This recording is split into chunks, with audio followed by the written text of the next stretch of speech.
নথি জালিয়াতি, প্রাতিষ্ঠানিক দুর্বলতা, কর ছাড় সহ নানা কারণে দুর্বল হয়ে পড়েছে রাজস্ব আদায়, যা ধারাবাহিকভাবে কমছে গেল এক দশক ধরে। এই কারণে ব্যয় মেটাতে সরকার নির্ভর হয়ে পড়েছে ধার কর্জের ওপর। বিশ্লেষকরা বলছেন, ঋণ গ্রহণের সর্বনাশী নীতির কারণে দেশের অর্থনীতি পড়তে পারে ঝুঁকির মুখে। ইমদাদ হোসেনের রিপোর্ট। 4 গুণ শক্তিশালী এনজাইম ও অধিক ফেনা সমৃদ্ধ অরিক্স সিলভার ওয়াশ মাত্র 70 টাকায়।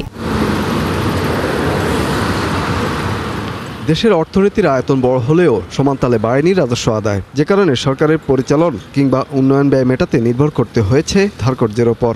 এর ফলে দেশি এবং বিদেশি উৎসে সরকারের দায় বাড়ছে পাল্লা দিয়ে, যা উদ্বেগের কারণ হিসেবে দেখছেন বিশ্লেষকরা। সম্প্রতি প্রকাশিত স্টেট অব দ্য ইকোনমিতেও উঠে এসেছে এসব সংকট।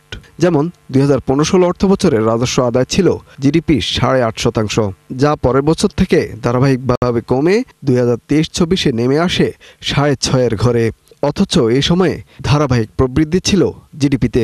তাহলে প্রশ্ন, কী কারণে কমলো সরকারের আয়? বিনিয়োগ যদি বাড়াতে হয়, আমাদের রেভিনিউ বাড়ানোর কোনো বিকল্প নাই। কিন্তু এই মুহূর্তে যে রেভিনিউর পলিসি, অ্যাডমিনিস্ট্রেশন, এনফোর্সমেন্টের সক্ষমতা, সেগুলো সব মিলিয়ে রেভিনিউ বাড়ানোর মতো একটা সহায়ক পরিবেশে আমরা নাই। আমাদের ট্যাক্স আহরণের যে জায়গাগুলো ট্র্যাডিশনালি বছরের পর বছর একই রয়ে গেছে।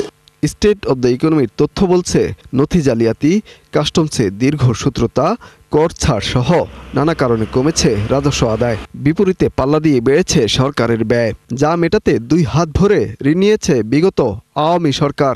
ফলে 2015-16 অর্থ বছরে জিডিপির অনুপাতে সরকারের ঋণ 28% থাকলেও 23-24-এ উঠে যায় 40-এর ঘরে।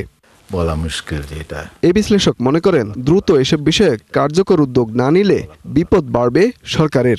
রিটার্ন না পেলে ঋণ পরিশোধের সময় যখন চলে আসছে, এখন ধরেন রূপপুর বিদ্যুৎ কেন্দ্র, এমনিতে এটা খুবই এক্সপেন্সিভ একটা প্ল্যান্ট।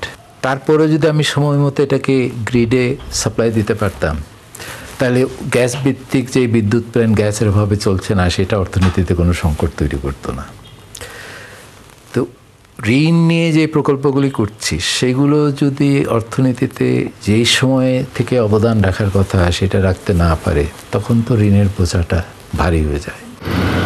প্রতিবেদনে রাজস্ব আয় বাড়াতে বেশ কিছু পরামর্শ তুলে ধরা হয়। ইমদাদ হোসেন, 71, ঢাকা।